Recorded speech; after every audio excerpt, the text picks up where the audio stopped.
Kanye West DONDA is finally out, and a huge talking point is always the epic feature list when it comes to Kanye's albums. And this is Kanye's most collaborative album yet. It has 33 different featured artists, and it actually makes up 53% of the album's runtime. So you could say that this album's kind of dominated by the features. So we'll actually be ranking the best features from Kanye West DONDA. Anthony's going to give you his top 10 list, and I'll give you my top 10 list. So if you guys are new here, subscribe for more Kanye content, and also content on the industry's biggest artists, because we're keeping you updated with the biggest drops in terms of pre-rollout and, of course, album reviews when they do drop. So speaking about the feature list, how did you feel when you first heard there were so many features after hearing the listening parties? I was super excited because a big selling point for me on any Kanye West album is that feature list. You see grand feature lists implemented in all of his albums within his career. So let's take it to the life of Pablo. There was a major feature list there. And I think this really started to get known as Kanye's signature with his albums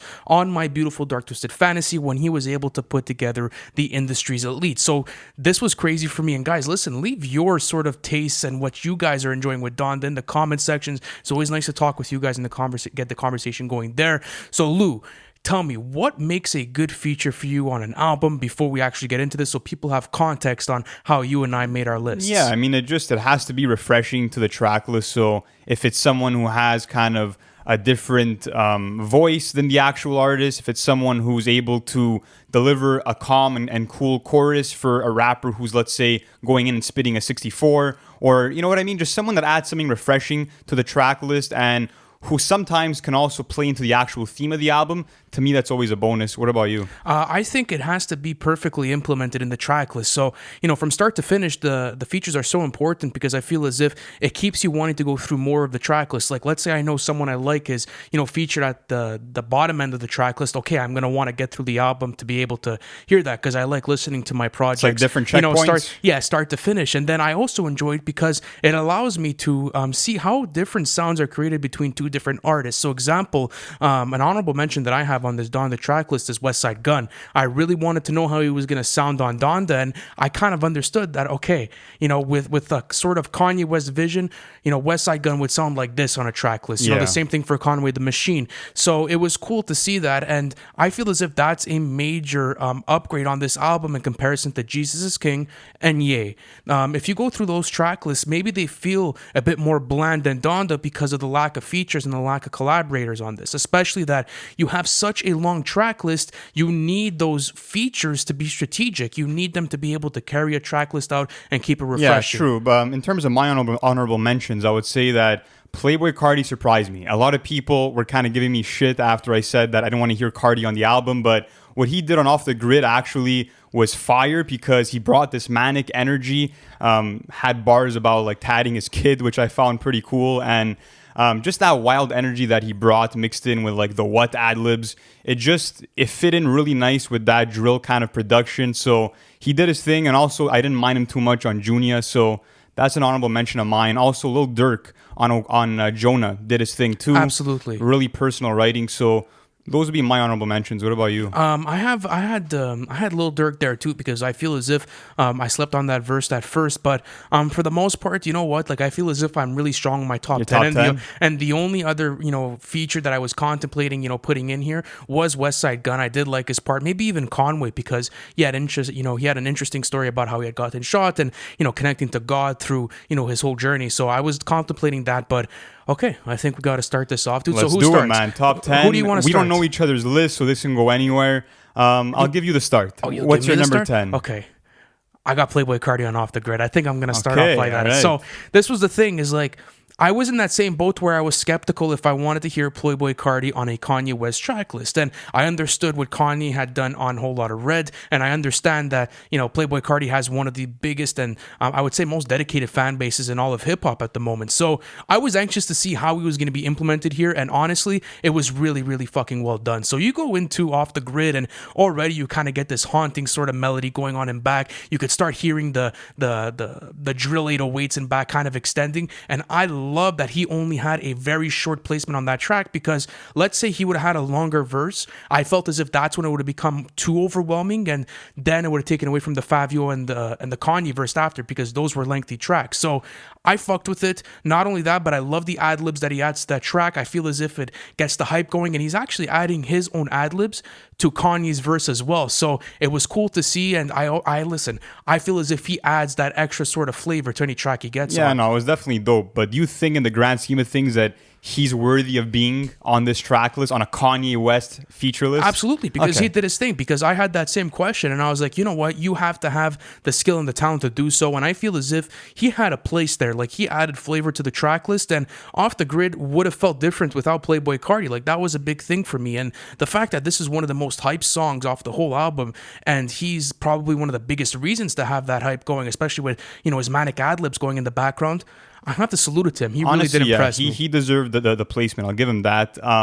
My number 10 is a bit of a different direction. It's actually the Sunday Service Choir on 24. And when I first heard this, man, I had straight goosebumps. Like, it's beautiful. The vocals from that choir are so heavenly, and you mix that in with the organs playing in the background. It's just a beautiful listen. And like, when I first heard this, I'm like, this must be Kanye's therapy music, and it's going to become my fucking therapy music. Absolutely, for how beautiful the sounds are. And it's interesting too, because this song was dedicated to Kobe Bryant, which I actually didn't know about until seeing it on Genius, where they gave the annotation saying how, I think it was Tony Williams who had previewed the track before the Donda experience and had said that it was dedicated to Kobe. And what's cool too is that if you look at the lyrics in the song, the message is just so wholesome. You have them saying, "Dear God, make it all right. Only you can make it all right." And it's just such a positive message. And like I said, the fact of the choir coming together to form like one harmonious voice, it was beautiful to me, and it deserved recognition. So I gave it my number 10 slot. Well, I'm going to tell you this. I do have this on my list. It's a bit more higher up. Wow, and I'm going nice. to bring in my my points with this. But yeah, why do you think the choir was needed on the project? Do you feel as if it really tied together the overall thematic basis of connecting to God and this overall connecting to your overall, let's say, higher self through the grand scheme of things? Definitely, because it is a gospel hip hop album at the end of the day. So it did its thing. It had its place.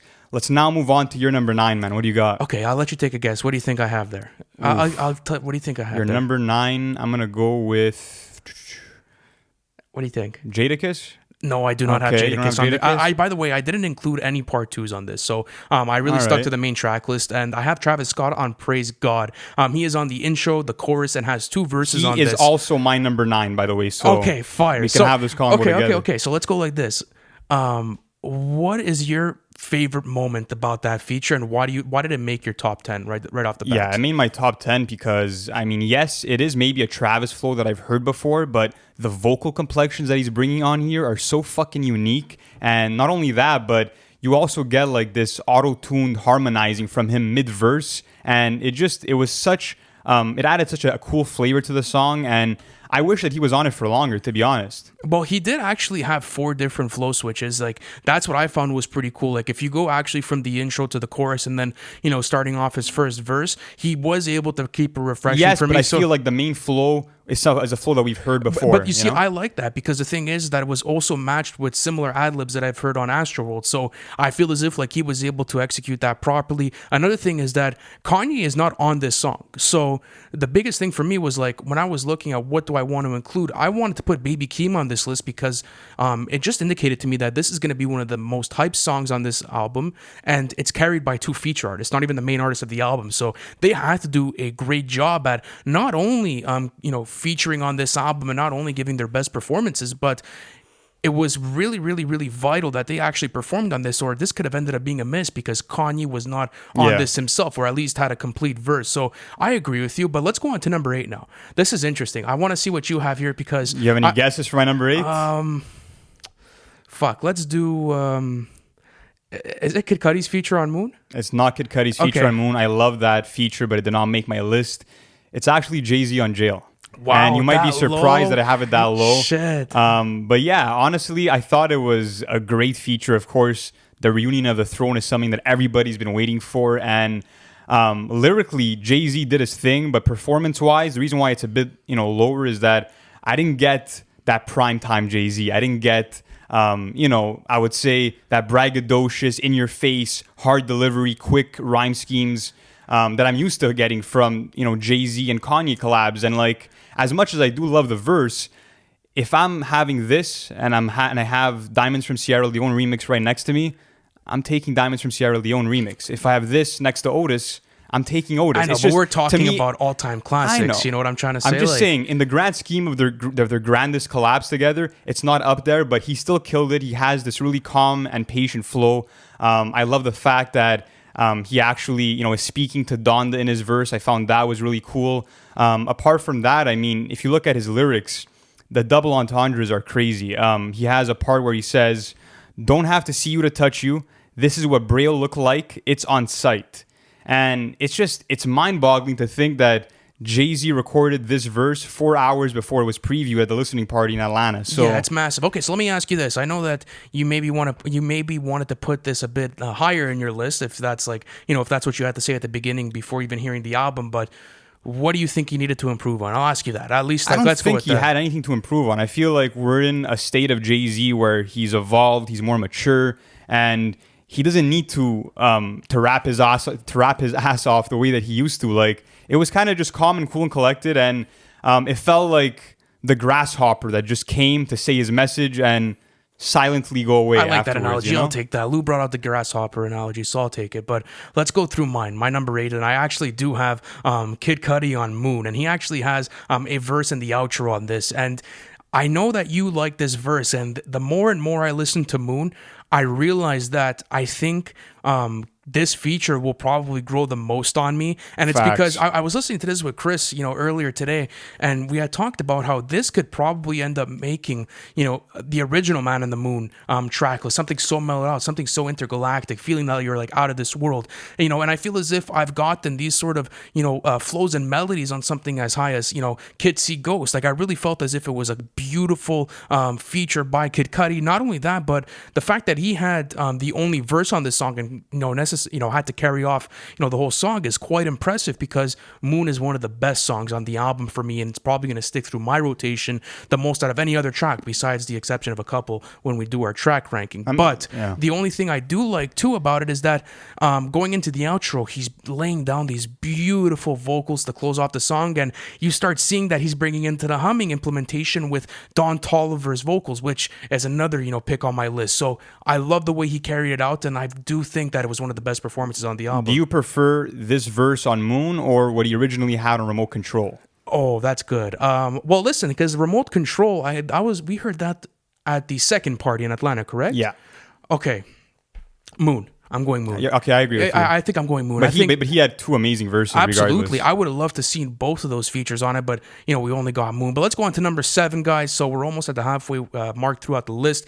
And who do you have at your number 7? Let me hear I have this. Jadakiss on Jesus Lord Part 2. And this is a sleeper pick. I feel like people don't have this too high on this list, but this is kind of, paying homage to old school hip hop. I mean, you got the Locks on here, which was a huge moment, and I love that Kanye brought together so many different generations. And I mean, lately Jadakiss has just been on a fucking tear. If you look at the versus battle that he had with the Locks versus Dipset, he was freestyling like fucking crazy, man, and showed that as an MC, he's so talented and still has it in him. And on this verse, it's not any different. He picks up on the religious themes that Kanye lays down and raps about how, as long as his good actions are outweighing his bad actions, he's okay with that. That's all that he needs for his moral compass. Apart from that, I mean, if you look at the internal rhyme scheme structure that starts off his verse, it's fucking wild. So he raps, "Yeah, viral picture, Bible scriptures. One thing about the devil, he's liable to get you." So the internal rhyming in there is fucking wild. And also, when I was listening to that intro part of his verse, I'm like, this flow, this cadence sounds very familiar. The rhyme structure to these words sound very familiar. So I played it back in my head.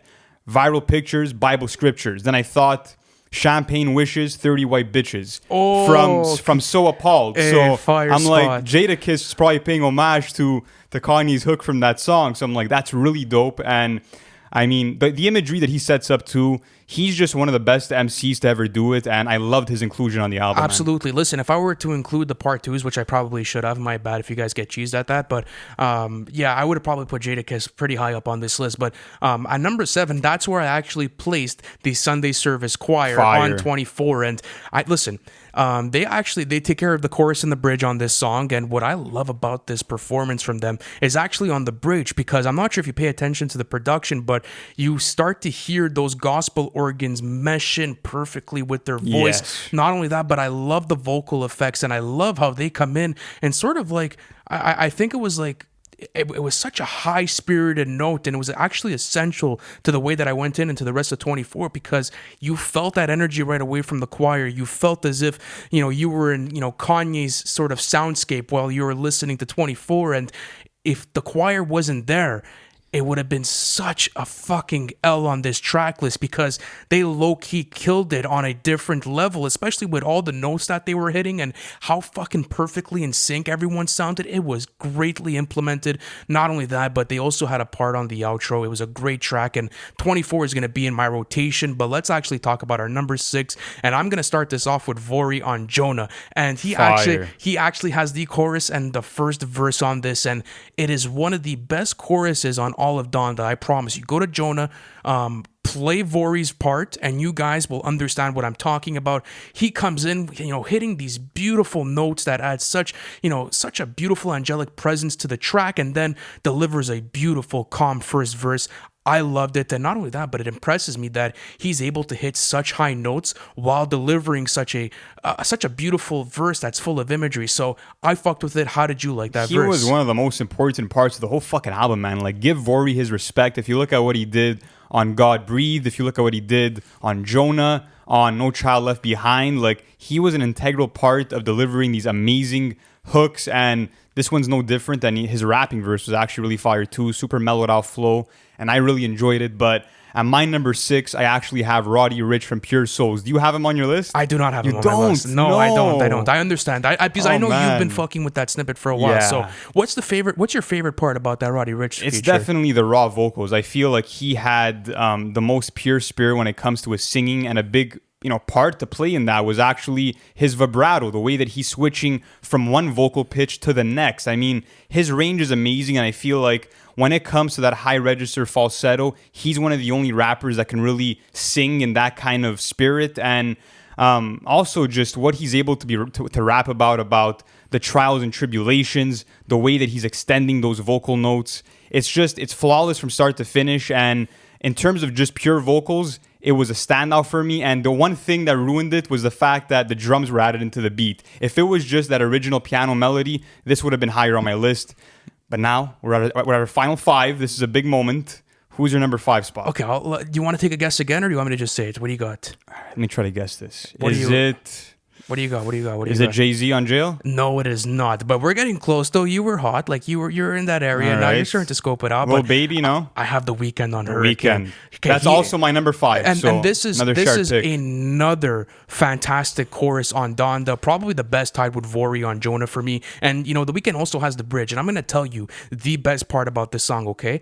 I love how the drums start kicking in when the Weeknd is saying lightning strikes the beach. Like, did you notice how the beat kicks in only after that happens? That's when I was convinced and sold on that chorus. And not only that, but I love how, when you're going into like the deeper part of the song before Lil Baby's about to start his first verse, the Weeknd's vocals are layered perfectly with a choir in back, and like you could hear that layering, and it makes it sound so epic and so grand. There's like an echo to his voice. Okay, so going to that now that you have the Weeknd, do you remember when you first heard that the Weeknd was going to be on Donda? Like, take me back to like that feeling of like, what could I imagine? It was amazing because I had heard the OG Hurricane and loved it, but then I'm like, okay, the Weeknd's going to hop on this, and his vocals are fucking electric on everything that he does. And I just love the fact that, his vocals just sound so clean, even though there's auto-tune and there's, these vocal effects blended into it. They always sound so clean, so it's definitely deserving of number 5 on both of our lists.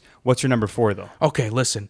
This is where I'm gonna place Jay-Z's Jailverse, and this was massive for me because I'm a massive fan of Watch the Throne. I'm a big fan of all of their material, starting all the way from the Blueprint. When Kanye was producing for Jay, and even the Rockefeller tape. Like, I've been a fan of their collaborations for such a long time now, and when I found out that Jay-Z was finally gonna be on a Kanye West studio album, all the way since MBDTF, because then they did Watch the Throne and no more collaborations after that, to my knowledge after. But this second Jailverse is fucking incredible. And not only that, but I feel as if I have never heard, well, I have heard Jay-Z get this introspective. I haven't heard it in a long time. The only other performance that I think I could put next to this in recent time is what he was able to do on A Written Testimony. It was that sort of level for me. And people were a bit thrown off by the flow because it was very simplistic. It was very laid back. But I enjoyed that from Jay-Z. I don't want to see him, go and, deliver another Renegade. Like, I have plenty of songs like that. I want Jay-Z to come in and kick culture, kick game, and that's exactly what I got here. He's talking about... Yeah, sorry. No, go ahead. No, I was going to say, did you pick up on his last bar where he says,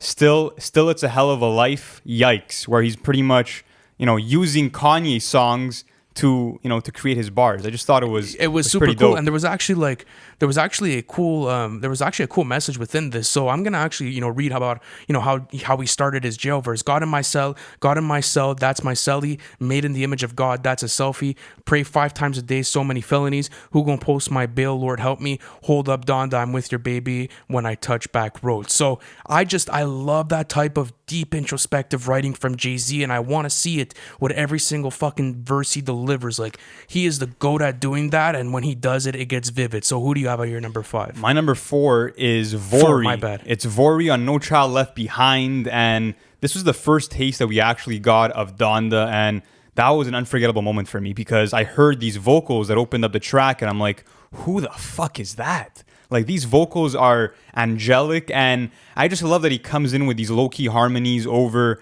the thumping organs, and it was very motivational, especially when he's, on the chorus talking about, when his back was against the wall, God was always that light, was always that savior, and there's actually a deeper meaning behind the actual chorus if you really think about it, and that's what I love about Donda, is that a lot of these artists, these featured artists, are speaking through the lens of Kanye West. And that's no different on No Child Left Behind, where the chorus of No Child Left Behind is literally, about Kim and Kanye's divorce and how they don't want their kids to feel neglected. They don't want their kids to feel like the family's broken. Kanye is going to be there to support them no matter what. And that message brought to life by Vori was really soothing to me, so I loved it. Absolutely. And what makes you put this performance over Jonah? Like, what do you feel as if was the strong suit with this one that edged off the other one? I just think power in the message, and also just vocally, it had more of a punch for me. Okay, that's great. But let's move into our top 3, and this is a massive moment in the list, guys. So leave your top 3 features on Donda in the comment section. We'll be going through all of that. And okay, who wants it? You want to start or I start? What do we go with? I could take this one. Okay, let me see what you got at number 3. So my number 3 is actually Don Toliver off of Moon, and I can't believe that he outdid himself and topped his hook on Can't Say, which... Oh, you think so? Yes, he definitely did. And that's saying a lot. Take. It's saying a lot, but to me, he topped his hook on Can't Say. This is his best hook, and I just love the mellow texture behind his vocals, and I get so entranced when that hook comes on, and you mix that in with the delicate guitar strings, the electric guitar strings from Mike Dean, and I literally feel like I'm levitating. I feel like I'm ascending into heaven, and that's, kind of the point of it, because, that was what kind of led to what, Don Toliver is saying on the hook, where he's saying, No Child Left Behind, Gone Too Soon, speaking about how Kanye feels like Donda left him too soon. So it was kind of cool, and Going to the Moon kind of represents Kanye being spiritually connected with Donda, so I loved every aspect of it. Absolutely. And listen, I'm going to be talking about this one, but not for my third pick. For my third pick, I have Fabio Foreign's second verse of Off the Grid. And listen, okay, I'm going to say this. I got to apologize to this man, because when I heard that, Fabio was going to be on this track list, and I used to pronounce Fabio's name wrong, by the way, and someone corrected me in the comment section, so thank you to that person. I really didn't understand the place for his feature on this Donda track list. until I heard this verse. Like when I remember listening to the second listening party and hearing this for the first time, I was absolutely blown away. I couldn't believe what I was hearing. You're literally getting over a minute 30 of just absolute like carnage. Like he's just going at it and he does not stop. When it comes to, bringing energy into this track list and into the Donda track list, he probably takes it for me. Like this guy does not stop rapping. Not only that, but I love how he's able to flow on these fucking beautiful drill 808s and just absolutely killed that haunting melody. So for you, what was the best part about it? And I know you have this a bit higher in your list, so we'll talk about it soon, but why do you think you like this so much? Well, I'll just jump into it because it's actually my number 2 is Fabio Foreign on Off the Grid. And to be totally honest with you, I was never the biggest fan of Fabio. I felt like his subject matter was one-dimensional. I felt like his sound was also one-dimensional. And when I had first heard, his vocals on the track list, like the first few seconds, I'm like, oh no.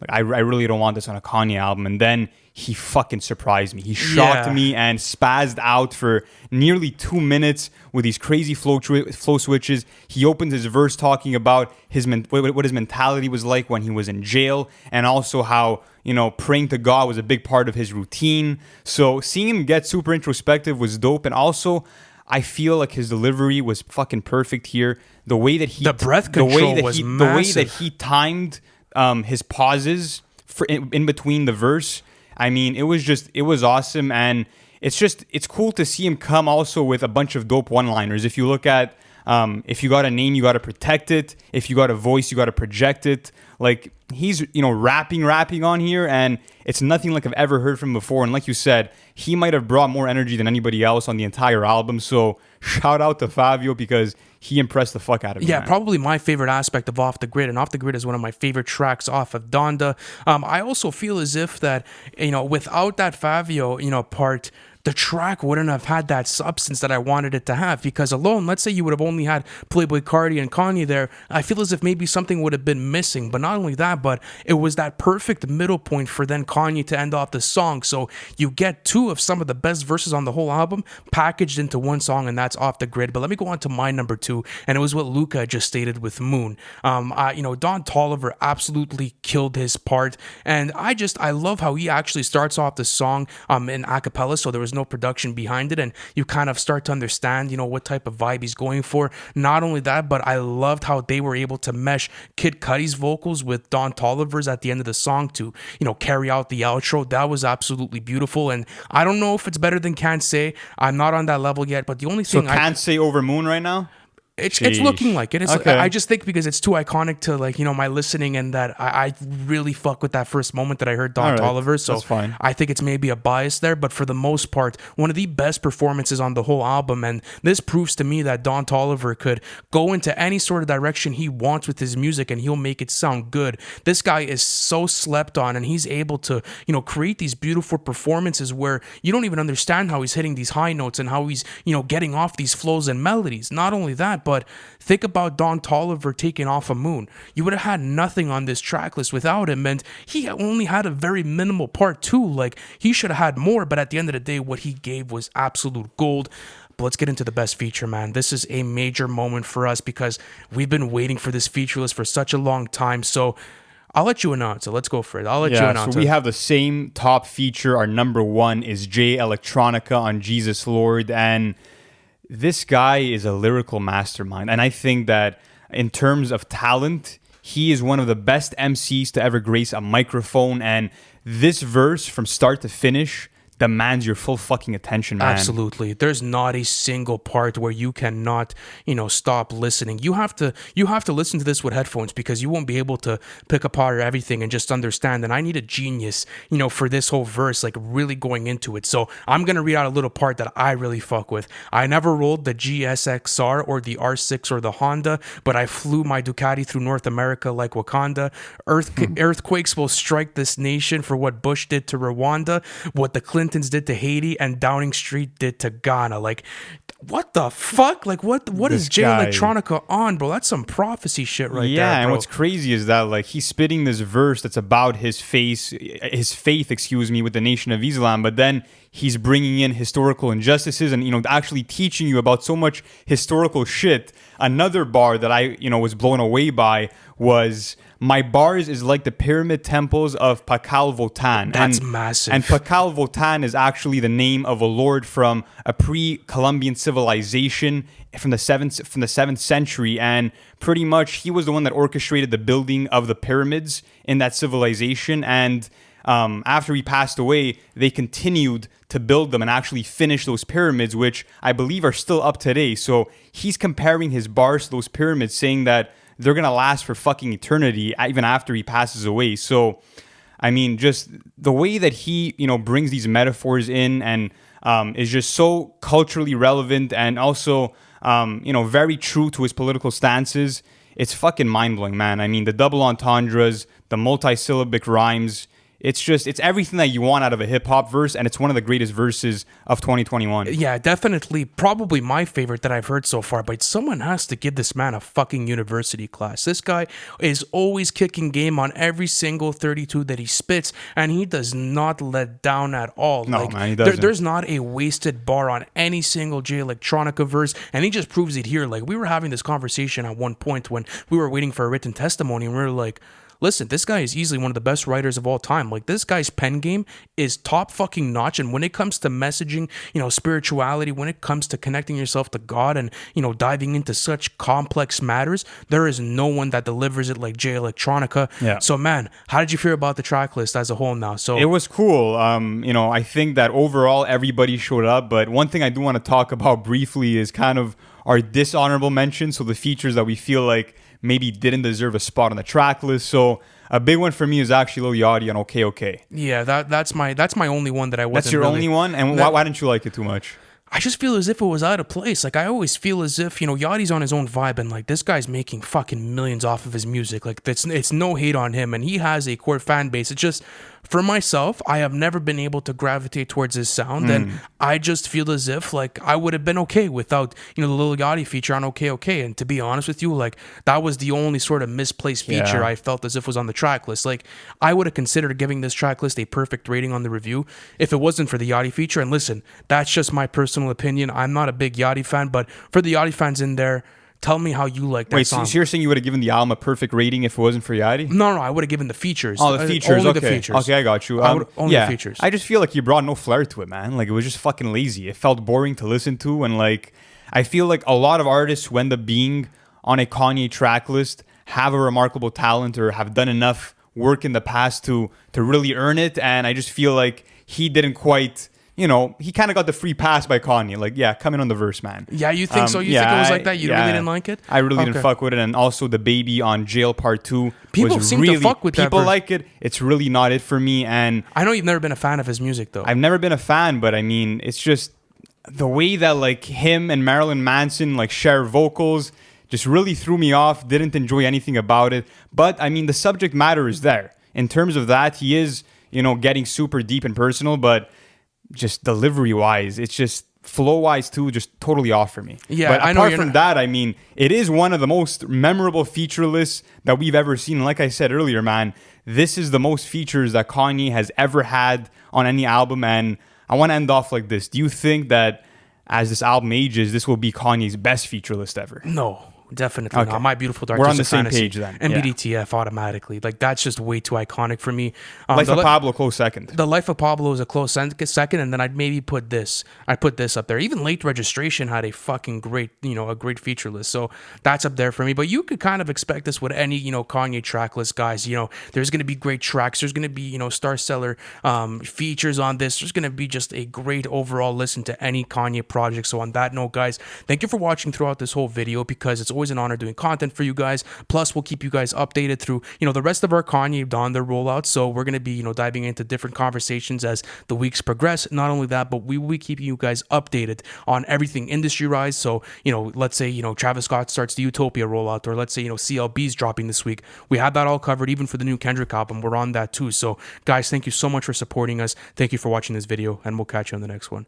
Thank you for watching the video. It's always a pleasure doing content for you guys. Listen, if you haven't already, subscribe to the channel because we're doing album reviews, and we actually have our series called Everything We Know, where we take you guys through the whole album rollout of the hottest releases of the year. Not only that, guys, but our Patreon plan is now live. You guys could access that in the bio. I appreciate you guys, and I'll see you on the next one.